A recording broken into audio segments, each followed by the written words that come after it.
चांद पर बिजली का नया युग, चांद पर क्या नया इतिहास लिखेगा अमेरिका? जानेंगे इस वीडियो में। अमेरिका का चांद पर परमाणु रिएक्टर प्रोजेक्ट। चांद पर स्थायी मानव उपस्थिति के लिए एक भरोसेमंद ऊर्जा स्रोत स्थापित करने की योजना बना रहा है नासा। यह परमाणु रिएक्टर चंद्रमा पर लूनर बेस को बिजली प्रदान करेगा, जो अनुसंधान, खनन और दीर्घकालिक मानव निवास के लिए आवश्यक है। यानी कि जब मानव चांद पर स्थायी निवास करेगा या कोई भी अनुसंधान करेगा, तो उसको वहाँ रहने के दौरान जो ऊर्जा की जो पूर्ति करेगा, वो करेगा यही परमाणु रिएक्टर। इसलिए नासा जो इस मिशन को भेज रहा है। तो जानते हैं क्या विशेषताएं हैं। इसमें ऊर्जा की आवश्यकता होगी, क्योंकि चांद पर 14-14 दिनों के दिन और रात चक्र के कारण सौर ऊर्जा सीमित होती है। यानी कि जो चंद्रमा का 14 दिनों का चक्र होता है, तो इसलिए वहाँ पर सौर ऊर्जा जो लंबे समय तक मिल नहीं पाती है, खासकर रात के दौरान, क्योंकि वहाँ पर 14 दिनों तक लगातार रात रहती है और फिर 14 दिनों तक लगातार जो दिन होता है। तो इसी कारण जो सौर ऊर्जा की पूर्ति हो नहीं पाती और जो सोलर पैनल हैं वो चार्ज हो नहीं पाएंगे और ऊर्जा की आपूर्ति ठप हो जाएगी।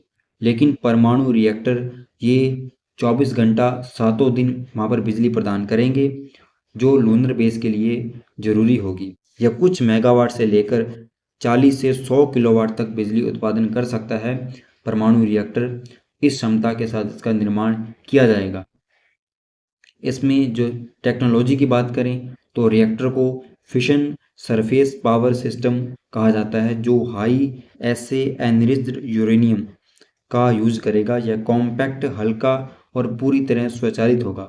यह हल्का होगा ताकि इसको जो लॉन्च करते समय आसानी से ये रॉकेट के माध्यम से जा सके, और पूरी तरह से स्वचालित होगा ताकि इसमें किसी प्रकार का जो मानव हस्तक्षेप है उसकी आवश्यकता ना हो। और ये लगातार 10 वर्षों तक 40 किलोवाट बिजली उत्पन्न करेगा, जो कि 30 घरों की ज़रूरत के बराबर होगी।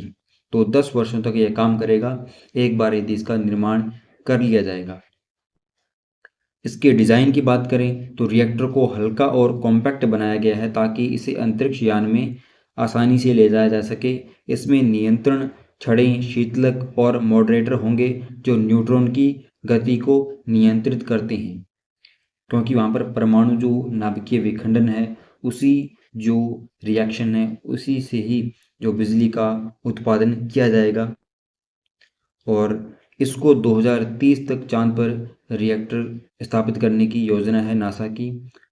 और जो अमेरिका है वो रूस और चीन, उनकी प्रतिस्पर्धा में ऐसे परमाणु रिएक्टर का निर्माण कर रहा है, क्योंकि रूस और चीन भी अपने ऐसे मिशन भेजने के लिए योजना बना रहे हैं और अनुसंधान कर रहे हैं। उनको पीछे करने के लिए जो अमेरिका है वो इसे लॉन्च करने की योजना बना रहा है।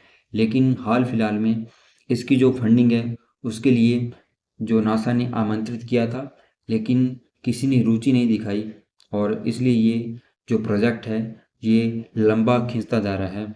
लेकिन 2030 तक नासा ने कहा है कि वो इसे जो स्थापित करने का प्रयास करेगा।